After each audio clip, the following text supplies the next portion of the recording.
I don't know about you, but if you ever thought about it, but the bucket, the ordinary, plain, everyday bucket, plays a major role in all of our lives. It can be a bucket, you can fill it up with turf, as they did in Old Ireland for fires. It could be a bucket of water for mopping, as this one most definitely is. It can be a bucket for moving stones or dirt in your garden. Think about it. Where would we be without this simple contraption? And not only does it make our work easier, it can also get you out of trouble. There was an old coffee mug in the seminary, and it said, "Jesus is coming, look busy." What better way of looking busy than carrying around a bucket and pretending that you're going somewhere? In today's gospel, we've got the story of the Samaritan woman, and she came hoping to get this simple bucket of water.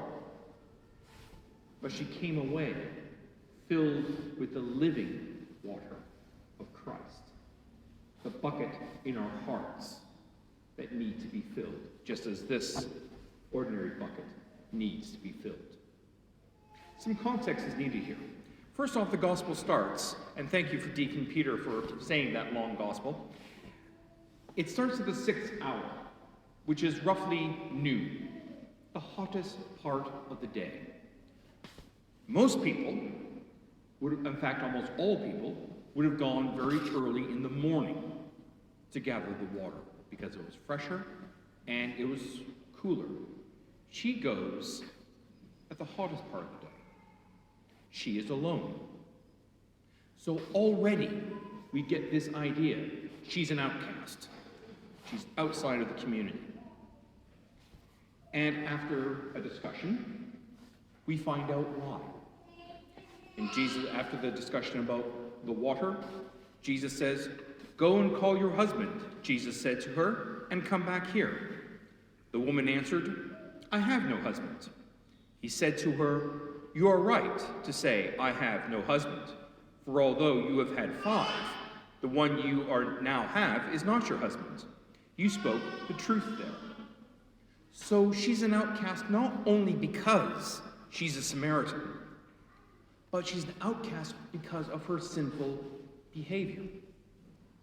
But nonetheless, despite that, Jesus is thirsty for her soul, as he is thirsty for all of our souls, regardless of what we have done.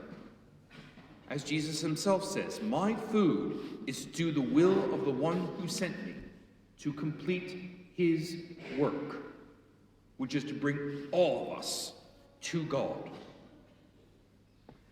Now, Jesus is calling us, but when he calls us, we don't just carry on continuing what we're doing.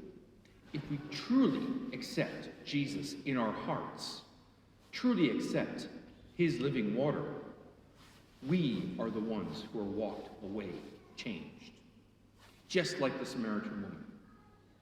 She was not the same after her encounter with Christ. But a modern reader, and I'm sure there's many modern readers out there, would look at this and they would say, okay, she's had 5 husbands, she's living with someone now who's not her husband, so what?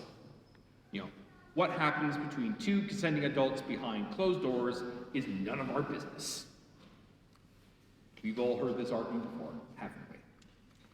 Well, I really hate to be the one to tell you this, but it is our business, and I'll tell you why. The story focuses on our moral decline. There was one commentator on Twitter that I read, and he said, and I'm quoting here exactly the words, "The UK ranks in the world's top 4 countries for accepting divorce, homosexuality, casual sex, assisted dying, prostitution, and abortion. Bravo." Again, hate to be the one to break this to you, but it does matter what people do behind closed doors. It does matter what we do in private. Because sin not only decays the soul of the person who is sinning, it also attacks the souls of the people around them and the community in which they live. Because people will come around and say, oh, well, if he's doing that, why can't I do it? If so-and-so's doing this, well, God must think it's right, because everyone seems to be doing it. It builds up that casual acceptance that this is okay. Or we can just blinker our eyes to pretend it's not really happening.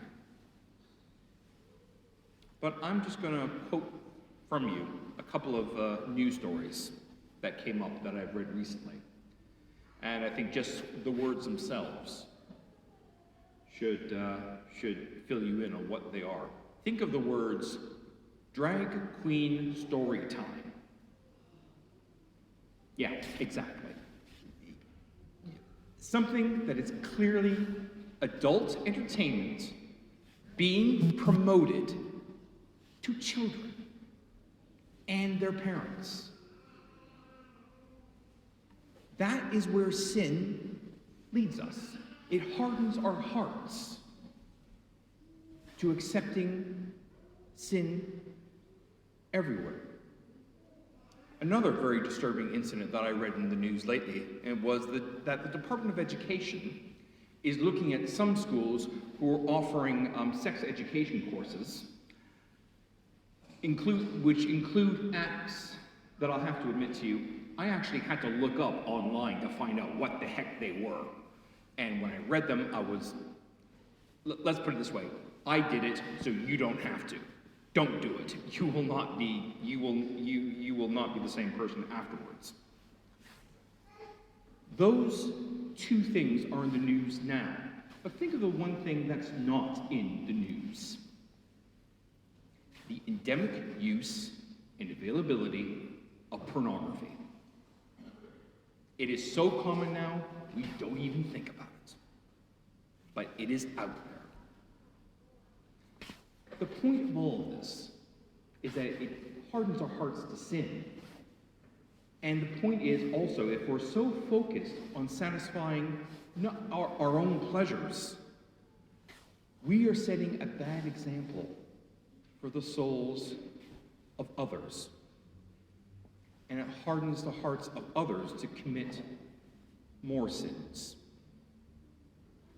Jesus calls us away from worshiping the self to worshiping the one true source which will bring us happiness. I'm focusing on pleasure today, of sensual pleasure today, but this applies to anything, be it wealth, be it power, be it honors, whatever this world offers. That will not deliver true happiness. Only through the Lord, only through Christ, will we obtain true happiness. And in fact, Jesus hints on this when he says, "But the hour will come, in fact, it is here already, when true worshipers will worship the Father in spirit and truth. And that is the kind of worship the Father wants." God is calling us to be more like him. That is why we find the saints so inspiring. The martyrs as well. We honor the martyrs because of the heroic nature in which they died.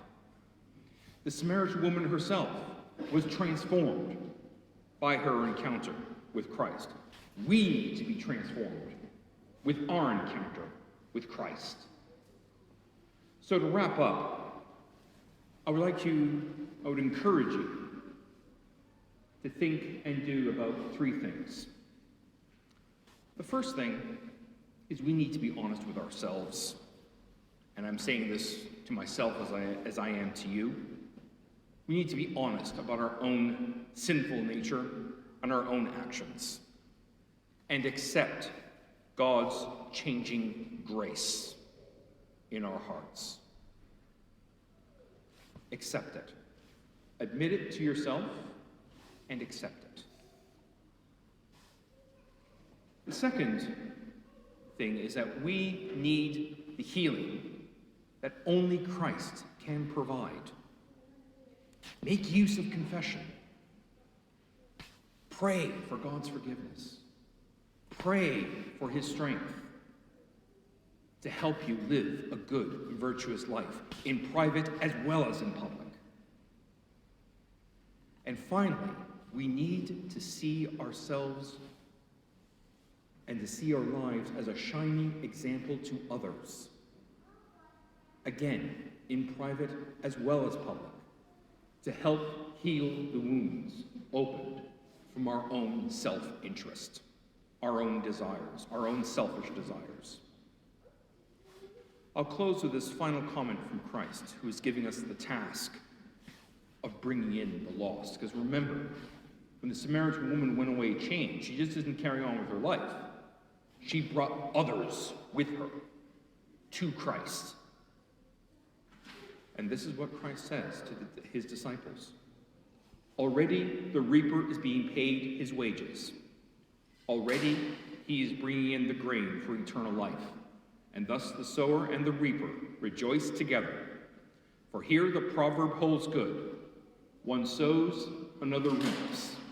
I sent you to reap a harvest you have not worked for. Others worked for it, and you have come into the rewards of their trouble. May we all receive a full bucket of the Lord's harvest for eternal life.